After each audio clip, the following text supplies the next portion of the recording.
Welcome back, everyone. We're here with our good friend Sidi Sheikh Ihab. Welcome back. And I would like to show him something today, which I think you would also be interested to know about. And it's a musk. I mean, I'm sure you've had experiences with. I have actually. Someone actually gave me a little bit as a gift one time, and they were telling me it had some kind of powers. Right. Powers. Yes, like you could put a spell on someone with this. With musk? Yes, that's what they said. I mean, I've never heard of that before. Yeah, I know, but only did I, right? So what kind of spell? Well, sort of like if you wanted to attract, or if you wanted to have someone attracted to you, right? You would put on this musk, or you would give this musk as a gift, right? Right. And it would actually, be like I don't know, some kind of like. You know how animals leave a scent and stuff like this, Right. So this would be like your scent on that person. Yeah, something like that. Yeah. Wow. Yeah. So I mean. So did you end up? Well, actually no. Well, no. Well, I can't tell that story right now. But. I mean, you don't have to name any names. If it had the effect, I mean, I'm sure we. Well, I always wonder. I always wonder. Did it have the effect? Was that the real cause of the attraction?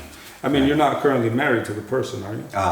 Well, yes, I am actually. You are. Yes. Oh my God! Well, that's why I'm thinking: is this true, or was it really something else? So you got married through a spell. Well. It could be. I mean, they do in Egypt. When I was living in Egypt, it was very serious. This was taken very seriously. Putting spells on people. Putting spells. I was actually before I got married to my first wife. Really? I was actually walking home one day, and my house was far away from the beaten path, so to speak. And I was walking up a dirt road, and some people came and said, "Don't walk this way." And I said, "Why not?" And my Arabic at that time, I was just a few years into living in Egypt, and so I wasn't. I didn't have that. And so they took me around another way, and they took me to my house, and they're trying to tell me what it was, right? And at the time, my vocabulary obviously was very, it was directed to certain experiences. Like, right? Can I buy this? How much is that? Yeah, exactly. And the verbs for work and the verbs for play, well known. Yeah. Well, he mentioned the verb to work, which is amal. Right. Okay, and so. I'm trying to, but the other things he was saying didn't match up with that word, right? So I ran upstairs to my dictionary, right? And lo and behold, I found out that the word for spell in Egypt is amal. Wow! Right? So he said they put a spell on you, and I was like, oh, come on! If you walk on this path, it'll put a spell on you. Yeah, if you walk on this, they're trying to put a spell on you, okay? And it was some kind of mixture of water and some kind of plants or something like this. So actually, they were so concerned that they were putting a spell on me to try to stop this marriage. You're kidding me. No. You're kidding. So you used the spell to marry her. Well, no. I said no. This was not. Well, I'm saying that. No, this was something else. I'm just telling this story. Actually, it happened one time about how spells can be used, and so they even would come and they would protect me, with spells. Yeah, with a protective. Potion. Amulet or something. No, potion. This was a potion that they actually put around my house. Wow. To protect, the evil spirits from coming in. But you know what?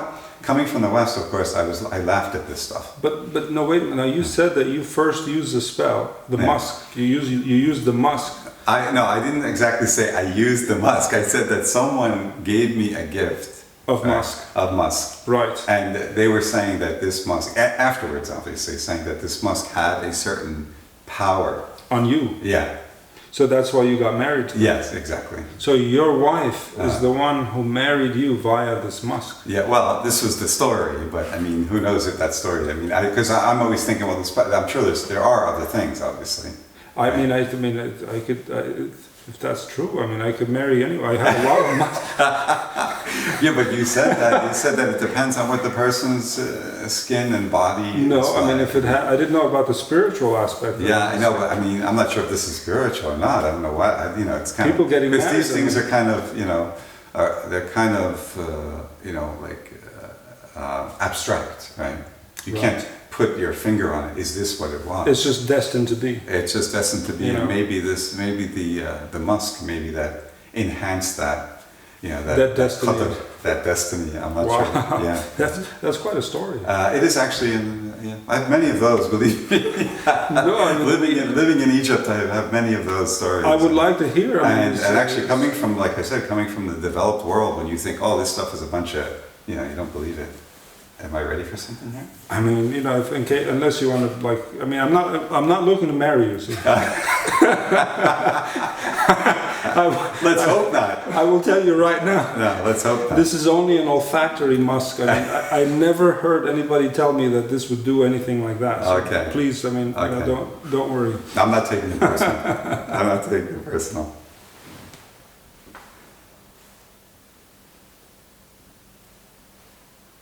So this is, I mean, why don't you, before I say anything, what does it smell like to you?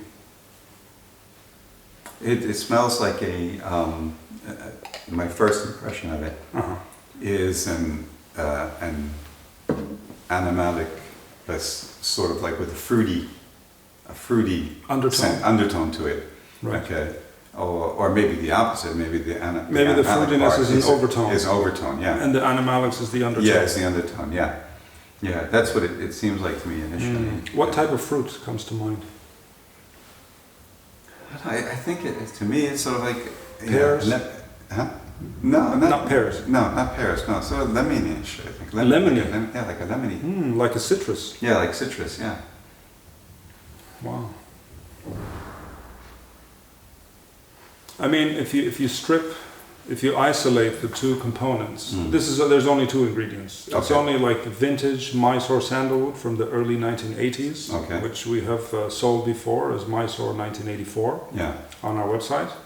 This is creamy, white, golden, shiny, very bright, very milky, buttery sandalwood. I mean, it's like just top-notch sandalwood. It's the stuff of legends. Yeah. This is, I mean, that is the stuff of spells.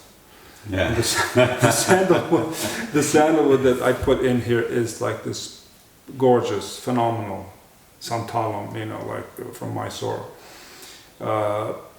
Now it's just like a fable, a legend. People talk about it. They wish they could get it. Just the sandalwood. Just the sandalwood. I mean, this came in government tins that were issued by the Indian government, like back in the early 80s, 1982, 83, 84. And we just recently opened it. I was with my colleague who had secured this. What do you mean? You've had it since that time? No, a collector had it, and my colleague he secured it from them, and then I was able to acquire it from him. He was a Chinese collector. It was.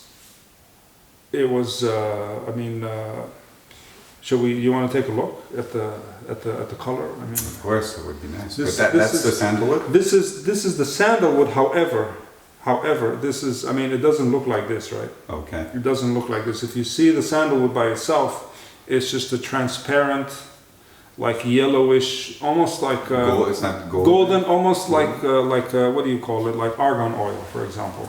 Okay, but you see the golden and the red, the blood red burgundy hues that you see here. Yeah. That's the musk. Oh, okay. That's the musk. Okay. So that's the spell. Well, I'm already married, so. Right. I mean, of course. I mean, personally, if that kind of thing is valid. Well, I think it's the connection, the spiritual connection, and what is infused in that. I will keep that. I was holding on to that very tightly. That batch of musk and sandalwood. I didn't know about these properties or anything. Well. But you can be sure that I'll be holding on to that like... Well, I can't swear by that, obviously, but... I mean, you've been married for like 30 years now, right? Yes, I've been married for, MashaAllah. Yeah, 27 That's a very blessed spell. Yeah, 27 years, it is, That's the musk right there. Yeah.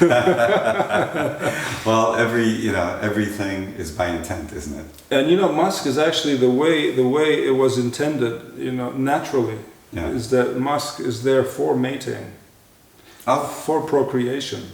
Oh, okay. So this. Oh, because this is from the musk deer. Deer. From the musk deer. Yeah. It's a special species of deer that roams the Himalayas. It roams Tibet. It roams Kashmir. All of these. This is a belt in Central Asia, right? And it uses it to mark its territory, you know, and to let the females know that, okay, look, guys, I'm here, and anybody. Yeah, I've seen most animals. I mean, a lot of animals have the same type of thing. Right, but they don't have musk. Yeah. They don't have. I mean, they might. I mean, they do that through urine. I mean, musk. Yeah. Musk. I mean, okay, musk is. I mean, it's not urine, right?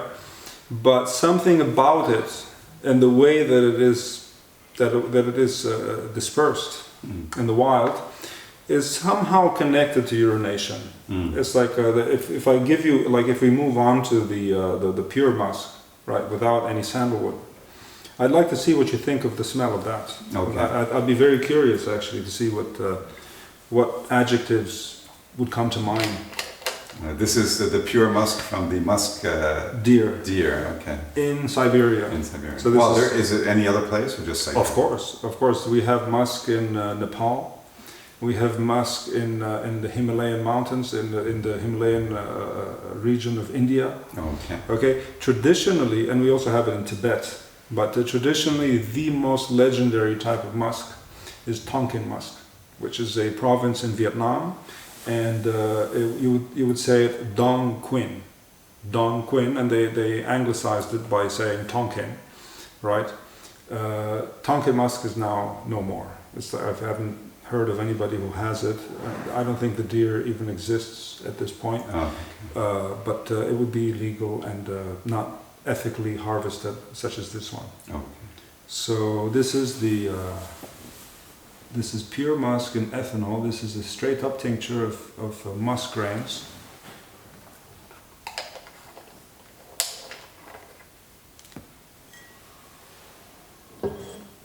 You can again see the color there. Yeah. That's the pure. This is the pure musk. Pure musk and ethanol. if I tilt the bottle like this, then you can see the grains there.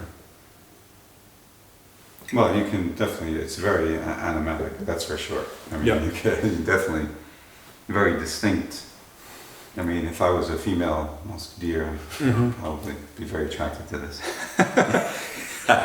But being a human, Being a human, it reminds you of it does remind me, it has a little bit of urine. a urine aspect. Yeah, urine aspect to it, yeah. Right, Yeah. right. But not the pure, I mean, that you... Not that, pure urine. That pure urine that we're used to smelling anyway.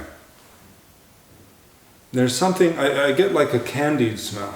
Do you get like Also, this candied, candies. like a red candy, like a caramelized urine? That's Or- an interesting way, that's an interesting terminology there. Like urine, like Caramelized urine. like urine sorbet or something. Or like a urine cocktail. I mean, the urine part doesn't, for me, when I smell the urine, the urine smell. a little Oh, bit, this is heavenly, I think. Yeah. I mean, do you like it? Yeah, I like it, but not like. Do you think I can the smell. score any wives? You'll attract a lot of deer, let's put it that way. But I think obviously the combination with the sandalwood, I prefer that. You prefer the sound? Yeah, yes, I prefer that. Yes. Right. That's a perfume in miniature. Yeah. You know, what we have there is like a chord, a perfumery chord, a classic perfumery chord. It's just two notes. You have the classic aged Mysore sandalwood and deer musk. And that's it. And that's it. And you get like almost like a musical chord. You know, Mm. I don't know much about chords in music, but I know about them in smells. And a perfumery chord is just, you know, it can be any number of notes, but this one is just two. Yeah. Yeah, which, well, is there a difference? Obviously there's a difference if there are more chords, but Of is course. one chord stronger than the other then? When you have two, or they're equal chords? Well, it depends on what they're made up of. I see. So, for example, if I give you a chord of sandalwood and musk, and then I have another chord of oud, for example, you know, heavily fermented, traditionally distilled Indian oud, paired with, let's say, patchouli, just random, you know. It might just be that the oud and patchouli overpower the musk, even as animalistic and urinary as the musk smells. It is just, I mean, oud and patchouli, it makes a very strong cord. You know. Does that depend on the percentage of each compound put in there? Yes. Okay. Yeah. So, for example, in this case, the musk component is just 10%, Okay. which is actually exorbitant. Like in classical perfumery, like making a cord of Mysore sandalwood with musk, and you put 10% of musk, that's like, it's extreme. It's extreme. I mean, other normally, what do they? 2%. 2%. Wow. 2%. So I it's mean, a lot more. that's for the alcohol. Yeah. I mean, yeah, that 2% would be normal for the alcohol tincture. And that's what this is. Okay, this is just 2%, I believe, in alcohol. And you can see how potent that is. Yeah. Right. Ambergris, which we have discussed and shall discuss on other occasions, normally it would do 2 to 5%. 2 to 5. Yeah. That's the normal range. And that's what you do? That's the standard. I mean, no, with ambergris I've done, I mean, the minimum I've done is 10. I've used ambergris tincture exclusively as the carrier in my EO number 1, and that was 10.75%. Okay? And then looking in my notes and seeing exactly what it was that I did, I saw that I had turned that into a 5.37% tincture when I used it as the whole base of that perfume. I used to think it was 10.75 straight up. It was, I had made it into a 5% tincture before I used it as the base. Yeah. But that's a different topic. Okay. Today we're talking about musk and EO number 2. Oh. EO number 2 is my, as you know, is my take on musk, which I have blended with these other botanicals to make it into a wearable spray perfume in the traditional Western sense of Western perfumery, and here it is. So I'll give you some of that. Okay, it'd be a pleasure. So here we go.